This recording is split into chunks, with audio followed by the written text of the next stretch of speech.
பச்சை புடவைக்காரியாய் உன் தாய் மீனாட்சி நான் இன்று வந்திருக்கிறேன். இவ்வுலகில் தவறு செய்யாதவர்கள் என்று யாருமே கிடையாது. சிலர் தெரிந்தும் சிலர் தெரியாததுமாய் செய்கிறார்கள். அவர்களுக்கான சூழ்நிலை, நேரம், அவர்களின் வினையின் பயனால் இவ்வாறு செய்த தவறுக்கு மனவலியும் வேதனையும் அடைகிறார்கள். உன் மனதில் ஏற்படும் அனைத்திற்கும் பொறுப்பு நானே. உன் தவறை நினைத்து வருந்துகிறாய், திருத்திக் கொள்ளவும் நினைக்கிறாய். அது அப்படியே நடக்கும். உன்னை நல்வழிப்படுத்தவே ஜென்ம ஜென்மமாய் உன்னை பின்தொடர்ந்து வருகிறேன். அதை நிறைவேற்றியும் தருவேன் என் குழந்தையே. சில எண்ணங்கள் நிறைவேறவில்லை என்பதால் வாழ்க்கை முடிந்து விடாது. ஏதோ ஒரு காரணத்தால் இறைவன் உன்னை காப்பாற்றியிருக்கிறார் என்று நீ மகிழ்ச்சி கொள் என் குழந்தையே. என்னுடைய அருமை பெருமைகளை சொல்ல இந்த பிறவி போதாது. இன்னும் 7 ஜென்மம் வேண்டும். அவசரமான உலகில் நாம் வாழ்கின்றோம். பொறுமை குறைந்து போகிறது. எதை எடுத்தாலும் அவசரமாக செயல்படுகின்றோம். நினைத்தது நடக்கவில்லை, நாள் தள்ளிக்கொண்டே போகிறது. என்ன நினைத்தாலும் நடக்கவில்லை என்ற மனக்குழப்பம். அடிக்கடி நாம் மனதிற்குள்ளே கேள்வியாய் வந்த வண்ணம் நாம் எதையாவது ஒன்றை பின்பற்றி வந்தோம் என்றால் நாம் நினைத்ததை அடையலாம். உதாரணத்திற்கு, என்னை முழுமையாக நம்ப வேண்டும். அந்த நம்பிக்கை ஒவ்வொருவருக்கும் மாறுபடும். என் தங்கமே, உனக்குள்ள எந்த பிரச்சனையும் அந்நியர் கண்களுக்கு தெரியாமல் இருக்கட்டும். உன்னை புத்துணர்வு படுத்து. நான் ஒரு முறை தந்த வாக்குறுதியை மறுமுறை திருத்த மாட்டேன். சொன்னால் சொன்னதுதான். நீ ஜெயிப்பாய் என் குழந்தையே. உன் பிரச்சனைகள் அனைத்தும் தேரும். உன் வாழ்வு மீண்டும் திரும்பும் என்று ஒரு முறை சொன்னேன். அதையே மீண்டும் சொல்வேனே தவிர மாற்றி சொல்ல மாட்டேன். நான் பொறுமையாக இரு என்று சொல்வதை நீ புரிந்து கொள். பொறுமை என்பதை சோம்பேறித்தனம் என எண்ணிவிடாதே. சோம்பல் உள்ளவர்கள் எதை விரும்பினாலும் கிடைக்காது. எச்சரிக்கையாக இருந்து நடை போடுவதும், அக்கம் பக்கத்து விஷயங்களை கவனித்து அதற்கேற்ப உன்னை உற்சாகத்தோடு தயார்படுத்தி கொள்ள அமைதி காப்பதே பொறுமை. நான் என் பிள்ளைக்காகவும் பிள்ளைகளின் பிள்ளைகளுக்காகவும் அவர்களின் உடைமைகளுக்காகவும் நியமிக்கப்பட்டிருக்கின்ற காவலாளி. அவர்கள் நலனை மட்டுமே நாடுகிற நண்பன். என்னை மீறி எதுவும் உன்னை சேதப்படுத்தாது என் குழந்தையே. இந்த உலகம் இன்னும் உன்னைப் போல மாறவில்லையே என்று நான் அடிக்கடி நினைத்து கொள்கிறேன்.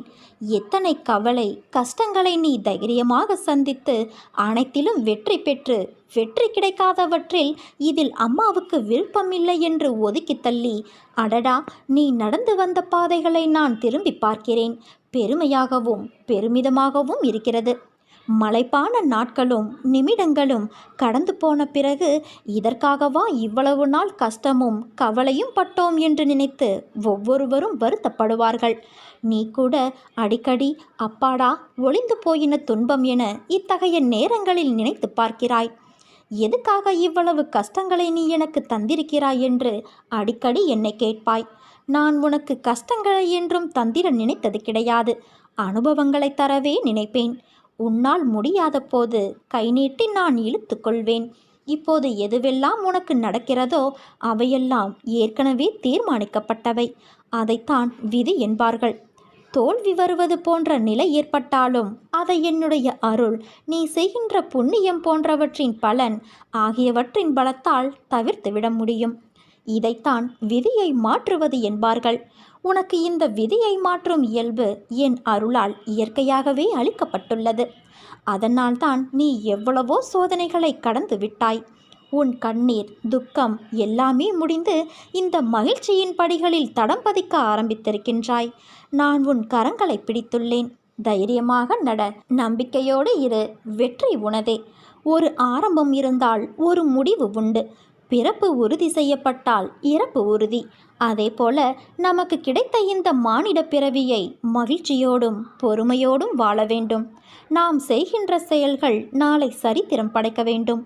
எந்த ஒரு காரியத்தையும் தொடங்கும் முன் என்னை நினைத்து தொடங்கு. என் நாமத்தை உச்சரி. அதை நான் சுமூகமாக முடித்து வைப்பேன். இந்த மானிட படைப்புகள் அனைத்தும் அற்புதமானவை. நீ கலங்காதே குழந்தையே. நீ பட்ட வேதனை, அவமானம், மனக்கசப்பு, வறுமை, கடன் தொல்லை அனைத்தும் ஒரு முடிவுக்கு வரும். அனைத்தையும் நான் பார்த்து கொண்டுதான் இருக்கிறேன். நீ செய்த பாவங்கள், தவறுகள் அனைத்தும் இன்றோடு ஓடி ஒளிந்து விட்டது. தொட்டதெல்லாம் பொன்னாகும் நேரம். நீ ஒரு நாளும் கலங்காதே. அம்மா, நான் இருக்கிறேன் என் குழந்தையே. நாட்களை எண்ணிக்கொண்டே இரு. நீ அடுத்தவனுக்கு உதவி செய்யும் நேரம் வந்து விட்டது. பிரிந்து சென்றவர் கூடும் நேரம். உன் உதவி நாடி பலர் வரும் நேரம். என் வாக்கு என்றுமே பொய்யாகாது. பெரும் செல்வந்தராக நீ மாறப்போகிறாய் குழந்தையே. காத்திரு, மகிழ்ச்சியாக இரு.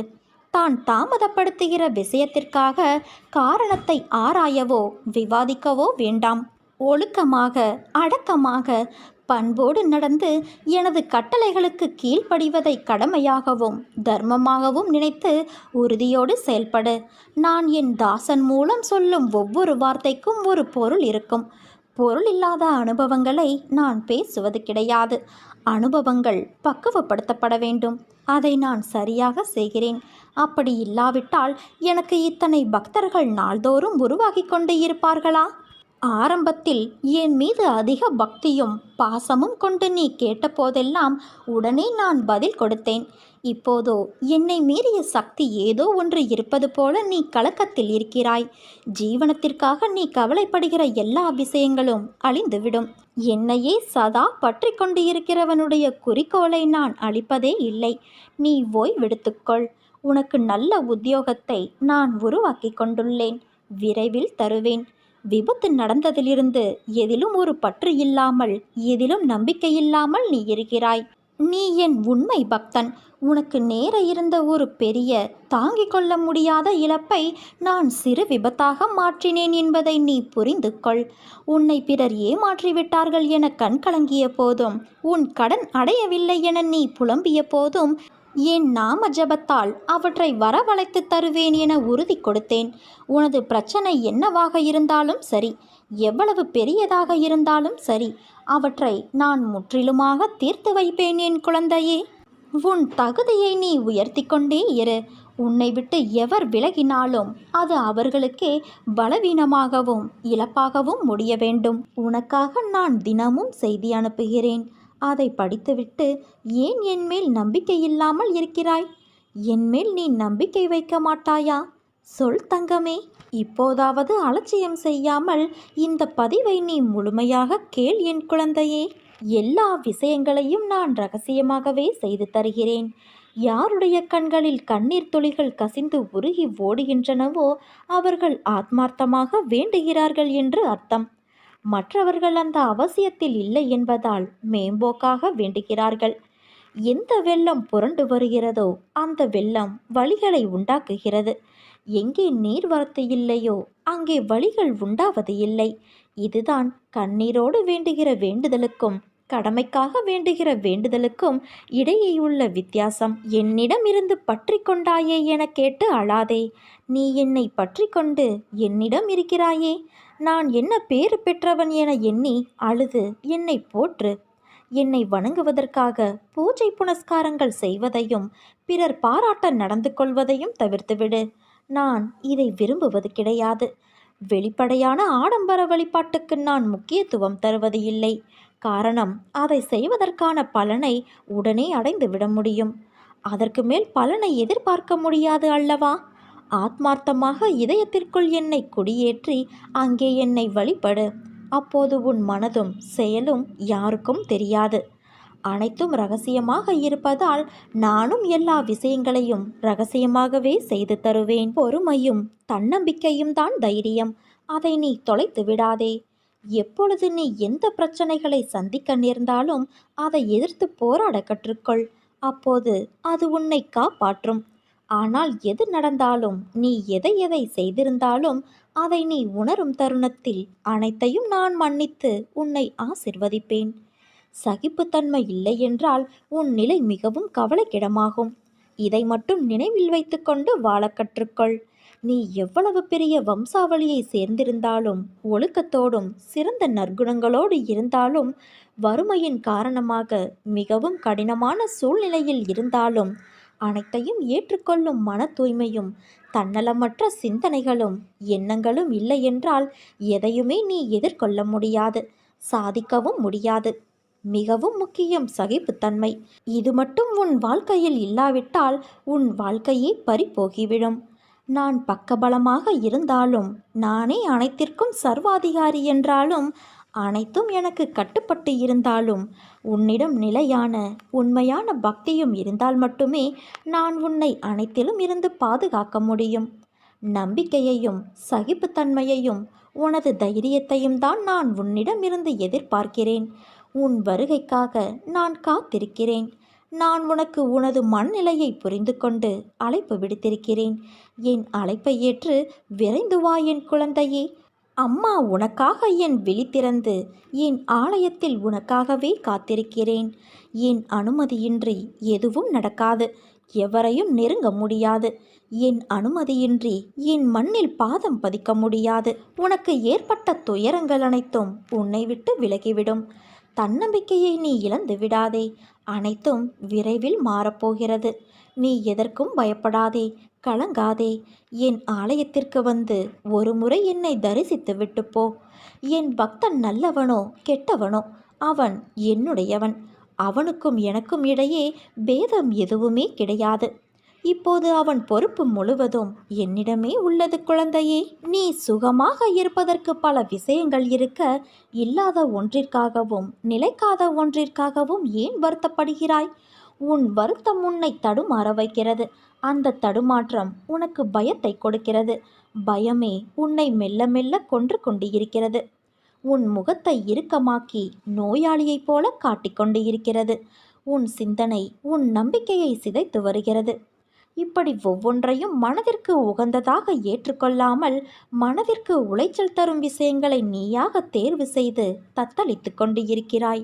நான் என்று உன்னை கைப்பிடித்தேனோ அன்று முதல் இன்று வரை நீ கேட்டாலும் கேட்காவிட்டாலும் உனக்கு நன்மை மட்டுமே செய்து வருகிறேன்.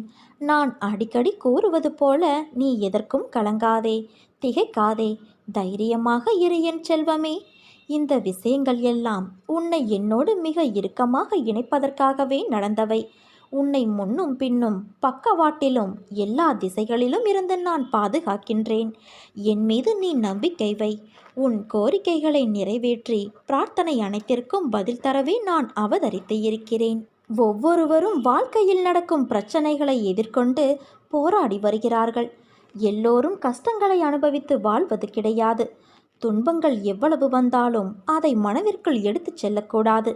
சந்தோஷம் எவ்வளவு வந்தாலும் அதை தலைக்கு எடுத்துச் செல்லக்கூடாது. அது தலைக்கணத்தை கொடுத்து குனிய வைக்கும்.